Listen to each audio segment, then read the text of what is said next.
Vote चोर गद्दी छोड़ के नारे के बाद राहुल गांधी ने एक और बम फोड़ा है प्रेस कॉन्फ्रेंस करके।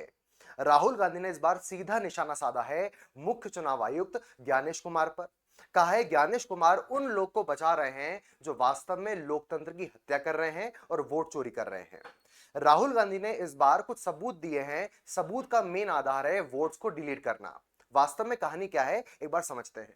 कहानी को यहां से स्टार्ट किया गया कि उन्होंने कर्नाटक के अलंग नामक एक विधानसभा क्षेत्र के बारे में बात करी। इस क्षेत्र के अंदर कहा कि लगभग 6000 वोटर्स के वोट को डिलीट करने का प्रयास किया गया और कई सारे लोग को पकड़ा गया। कहानी कुछ ऐसी होती है कि जब किसी परिवार में कोई व्यक्ति मर जाता है तो परिवार के लोग सूचना देकर एप्लीकेशन देकर वोट को डिलीट करा देते हैं कि भैया अब ये व्यक्ति वोट नहीं दे पाएगा, जा चुका है। ये जब कोई व्यक्ति स्थान परिवर्तित कराता है तो नई जगह पर उसका रजिस्ट्रेशन होता है और पुरानी जगह पर वोट को डिलीट किया जाता है। समझ पा रहे हैं? लेकिन यहां पर एक महिला आपको देखने मिल रही है, गोदाबाई। इनके नाम से अच्छा, ये वोट को डिलीट करने की प्रोसेस वर्तमान में ऑनलाइन भी होती है, ऐसा राहुल गांधी कह रहे हैं। ऑनलाइन में एप्लीकेशन देना पड़ता है, ओटीपी आता है, ऐसे मन मर्जी से काम नहीं चलता। कई सारे लोग इसमें जुड़े होते हैं तब जाके वोट डिलीट होता है। समझ पा रहे हैं? तो यहां पर गोदाबाई ने यहां पर देखिए लगभग 12 वोटर्स जिनके नाम आपको यहां पर देखने मिल रहे हैं उनके वोट को डिलीट करने की एप्लीकेशन दी, ऐसा वो यहां पर प्रूफ दे रहे हैं। जब गोदाबाई से बात करके पूछा कि भैया आपने इन सभी के वोटों को डिलीट कराने का एप्लीकेशन क्यों दिया, तो गोदाबाई बोलती है फोन चलाना नहीं आता मुझे, मैं क्यों किसी के वोट डिलीट कराऊंगी, मुझे तो कुछ पता ही नहीं है।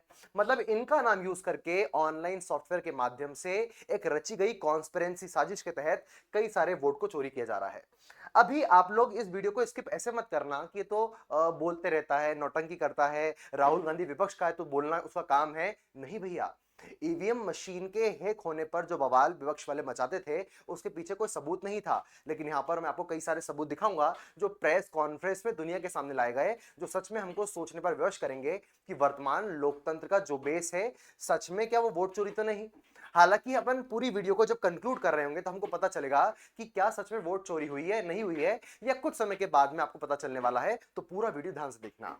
कहानी को कुछ ऐसे आगे बढ़ाया कि पुरानी प्रेस कॉन्फ्रेंस में राहुल गांधी ने कुछ इन तीनों चारों नामों को यूज किया, जैसे डुप्लीकेट वोटर्स, एक व्यक्ति यहां भी वोट कर रहा है, एक व्यक्ति वहां भी वोट कर रहा है, मल्टीपल जगह पर वोट करने वाली चीज, या उसका नाम कई जगह पर वोटर लिस्ट में शामिल है। एक ऐसा भी आपने मामला देखा कि एक घर के अंदर लगभग 80 वोटर्स रह रहे हैं, छोटा सा घर है और आपको कई सारे नाम सेम एड्रेस के साथ देखने मिलेंगे। कहानी को कुछ ऐसे भी देख सकते हो कि हमारे देश में फेक वोटर लिस्ट, मतलब वोटर ही सच्चा नहीं है, नाम क्या लिखा हुआ है, YUHUQGIW, ये वोटर का नाम है। अगर उसका हमने पता देखा तो पता है सस्ती सस्ती सस्ती। अब कौन सी सस्ती जगह ये एड्रेस के रूप में है? आप इसको मना नहीं कर सकते, ना इलेक्शन कमीशन मना कर सकता, क्योंकि ये सच में हमारे देश की वोटिंग लिस्ट है, इलेक्टोरल रोल है, जिसको आप मतदाता सूची कहते हो। और मतदाता सूची में ऐसा भी देखा गया कई बार फोटो ही नहीं है, फोटो इतना छोटा है कि पता ही नहीं चल पा रहा। और ये गलत बात नहीं है, ये पक्के सबूत हैं। जब आप वर्तमान में एसएससी का एग्जाम होते देखते हो और एसएससी में बच्चों का रोल नंबर अंडमान निकोबार में जाता है, तब हम कहते हैं ना कि भैया गड़बड़ी हो गई है, हम विरोध करते हैं, अरे ऑनलाइन सॉफ्टवेयर में गड़बड़ी कर दी हो गई। तो ये गड़बड़ी क्यों नहीं हो सकती? ये भी तो सच है ना भैया, आप इसको गलत नहीं मान सकते। सच में ये देश के अंदर गलत वोटर लिस्ट भी आपको यहां पर देखने मिल रही है। Clear point? अच्छा, कई सारे लोग इसको क्या बोलेंगे कि प्रवासी लोग आते हैं चले जाते हैं, आते चले जाते हैं, इसलिए एक जगह पर आपको 80 वोटर्स देखने मिल रहे हैं। मान ली बात। कई सारे लोग दो जगह पर वोट नहीं देते, दो जगह पर नाम होते हैं, ये भी बात मान ली। लेकिन इसके बारे में क्या बात करोगे? ये सस्ती सस्ती सस्ती कौन सा एड्रेस होता है भैया? ये कौन सा नाम है? कई सारे लोग के एड्रेस के आगे शून्य लिखा हुआ है, उनका नाम 0 है। मतलब आप जब वोटर लिस्ट को देखोगे और सच में पड़ताल करोगे तो आपको लगेगा नहीं, कहीं ना कुछ ना कुछ घालमेल चल रहा है या कुछ ना कुछ तो मिस इंफॉर्मेशन चल रही है। अभी ये बात कर रहे हैं, अभी ये इसका कारण क्या है इसकी बात मैं नहीं करूंगा। राहुल गांधी ने कहा कि जब आपको लोकसभा के इलेक्शंस देखने मिले तो बेंगलोर सेंट्रल की जो असेंबली क्षेत्र आपको देखने मिल रहा है उसमें सब जगह से सब कुछ मामला ठीक चल रहा था।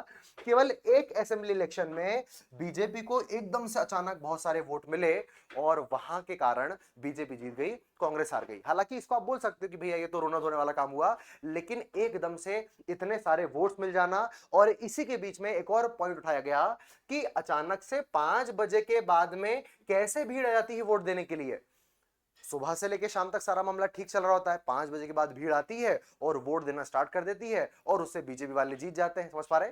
तो राहुल गांधी का मेन कंसर्न ये है कि उस क्षेत्र में, भारत के उन क्षेत्रों में जहां पर कांग्रेस का पड़ला भारी था, उन जगह के वोटर्स को डिलीट कर दिया गया ताकि वो वोटिंग में पार्टिसिपेट नहीं कर पाए और कांग्रेस हार जाए। ऐसा मैं नहीं बोल रहा, ऐसा जो एलिगेशन लगा रहे हैं, आरोप लगा रहे हैं, मैं उनकी बात कर रहा हूं। कहानी कुछ ऐसी है कि इन्होंने सीसीटीवी फुटेज मांगा कि भैया जहां पर वोटिंग होती है उसका कैमरे का फुटेज है तो ताकि हम देख पाए, सारा काम चले। अब देखो, ये कहानी सरकार की और इलेक्शन कमीशन और राहुल गांधी की नहीं है। राहुल गांधी अभी आरोप लगा रहा है किस पर? इलेक्शन कमीशन पर, कि आपकी जिम्मेदारी संवैधानिक रूप से, आप कॉन्स्टिट्यूशनल बॉडी हो, ट्रांसपेरेंट इलेक्शन कराने के लिए, लेकिन आप नहीं कर पा रहे। एड्रेस ऐसा क्यों है भैया? ये क्या नौटंकी चल रही है? और बैकग्राउंड में कुछ सबूत देकर वो बैकग्राउंड में अपनी मंशा को भी आरोपित कर रहे हैं कि नहीं, ये सरकार जो बनी है ये तो वोट चोरी के आधार पर बनी है।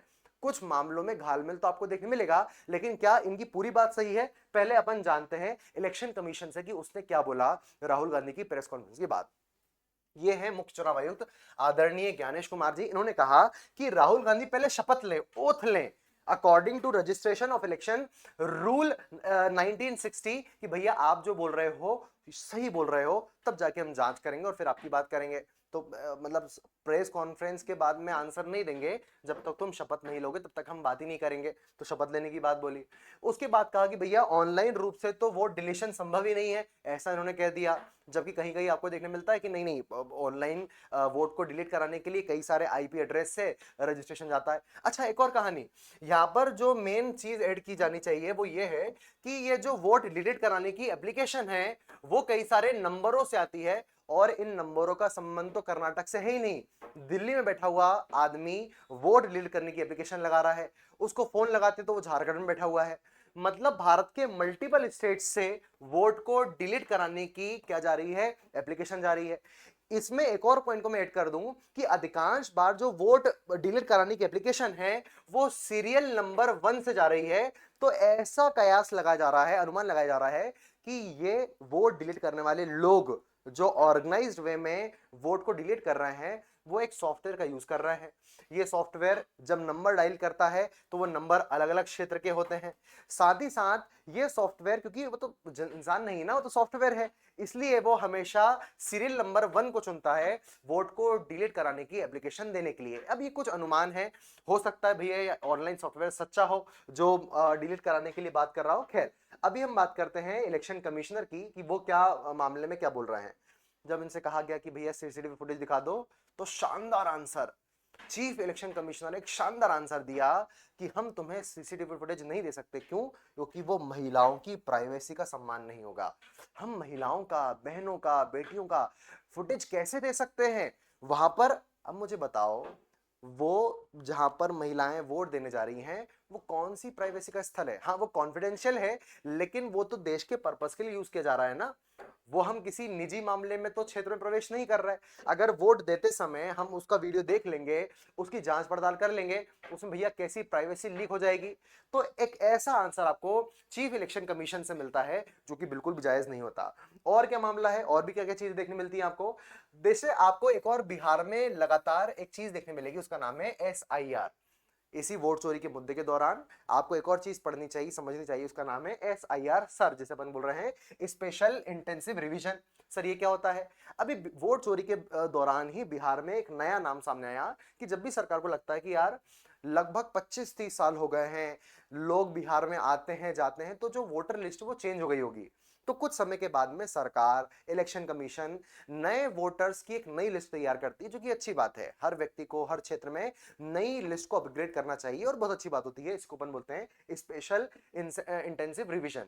लेकिन असल में क्या हुआ, बिहार में अभी इलेक्शंस होने वाले हैं और उसके जस्ट कुछ महीने पहले आपने जब SIR करने के आदेश दिए और आपने क्या बोला कि हम आधार कार्ड, पैन कार्ड डॉक्यूमेंट में प्रूफ के रूप में नहीं देंगे, वो तो गधों का भी बन जाता है, वो तो विदेशियों का भी बन जाता है।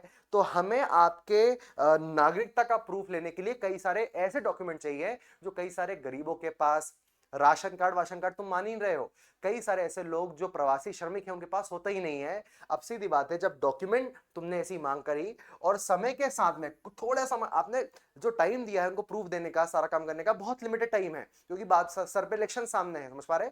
तो इस कारण से कई सारे जो वोटर्स होंगे वो बाहर हो जाएंगे। जो वोटर्स जिनका अधिकार है वोट देने का, वो लोग अपने अधिकार खो देंगे। लेकिन यहाँ पर एक कॉन्स्पिरेंसी है कि हो सकता है कि यार मान के चलो किसी क्षेत्र में कोई प्रवासी मजदूर काम करते हो और प्रवासी मजदूर किसी बी पार्टी को वोट देने वाले हो, समझ पा रहे हैं, और हमने उनको इलेक्शन से बाहर कर दिया ये नौटंकी करके कि भैया तुमको तो अपना राइट दिखाना पड़ेगा, आइडेंटिटी दिखानी पड़ेगी। जब ये वी आदमी के सारे वोटर्स बाहर हो गए तो सरकार किसकी बन जाएगी? ए वोटर की। तो सर के अपोजिशन में भी कई सारे लोग ऐसा बोल रहे हैं कि बिहार में होने वाला स्पेशल जो इंटेंसिव रिवीजन है वो भी किसी पार्टी विशेष को लाभ देने के लिए बनाया गया है, वगैरह वगैरह, समझ पा रहे हैं। तो पूरी कहानी के दो तीन प्रमुख आधार थे कि भैया वोट चोरी हुई, कई सारे एक जगह पर कई सारे लोग रहते हैं, लेकिन आप सभी के पास में कई सारे तर्क वितर्क होंगे जिस पार्टी को आप मानते होंगे। लेकिन प्रमुख बात यह है कि पॉइंट समझना, आप लोगों में से कितने लोग जानते हैं कि इलेक्शंस के पहले कई जगह पर मदिरा का वितरण किया जाता है, कई जगह पर आपको कैश फ्लो या कैश का वितरण या पैसों का वितरण देखा जाता है। ये सब इलेक्शन के पहले ही होता है ना। इसको रोकना भी निष्पक्ष चुनाव की जिम्मेदारी है। Clear point. और मैंने आपको अभी जो वोटर लिस्ट बताई, क्या ये सच में ऐसी है? अगर सच में ऐसी है तो भैया इसको चेंज क्यों नहीं किया जा रहा? बार बार इलेक्शन कमीशन खुद भी कहता है कि हमको रिवाइज करना है, कई सारी खामियां हैं। तो जो कुछ आरोप, कुछ सबूत दिए गए यहां पर, वो निराधार नहीं है। लेकिन हाँ, अब 7 दिन का कुछ समय उन्होंने दिया कि 7 दिन के अंदर आप जितने ये वोट डिलीट करने वाली एप्लीकेशन आई है उनकी हमको आईपी एड्रेस दो, किस फोन से किस जगह से उनको अप्लाई किया गया है। अगर आप 7 दिन के अंदर नहीं देते हो तो हम एक हाइड्रोजन बम फोड़ने वाले हैं। जो पहली प्रेस कॉन्फ्रेंस उसका नाम था परमाणु, भाई एटम बम फोड़ दिया, अब बोल रहे हैं कि हम हाइड्रोजन बम फोड़ेंगे। आप उसमें करना क्या करने वाले हैं ये? लेकिन ये इतना डाटा कलेक्ट करना, इतनी सारी ये करना, ये हवा में नहीं हो सकता।